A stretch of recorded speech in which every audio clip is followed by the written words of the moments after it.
Yeah, I was terrified of religious art, right? Because religious art has such weight attached to it. You know, it's always been a significant purveyor of imagery right up until, what, 1800s, 1900s. Religious art had this really powerful capacity to relay this message. The only way I could deal with it without bringing a whole lot of my own luggage, which is my belief systems and all that, was to deal with it personally, right? And that's how I've hoped to, related it. So I've related it through, we were talking before, I've related to through that idea of pain and personal pain, right? So I've experienced that myself, where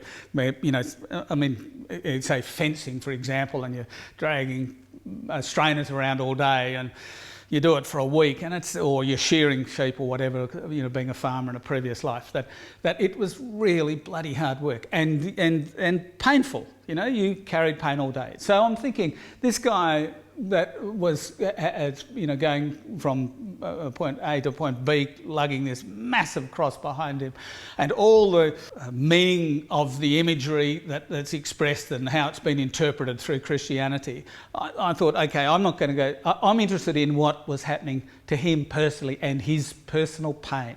I would suggest that the Stations of the Cross is most probably a bit like an artwork, and the fact that everyone takes something away that's personal to them from that journey. This is oil paint, and I've been experimenting with oil paint for the last 10 years or so, and this last year I've finally been able to crack two of the big problems I've had with heavy impasto oil paints. Don't dry. In fact, if they get more than half an inch, they just stay wet and they'll run, and it's a problem.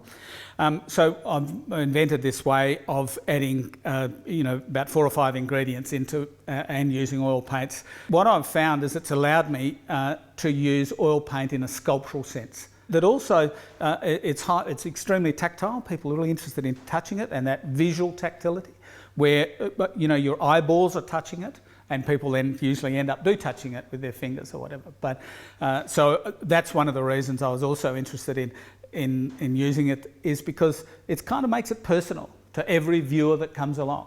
Is they will see something that no other viewer has seen before. It has the capacity to express that idea of pain. Just all these, where it's tight and crunched up, and and that's what happens when we're in pain. We retract and we become cut off, and I think it kind of has that capacity with the colours that I'm using to maybe express that. And I don't think I could have used any other material to do it.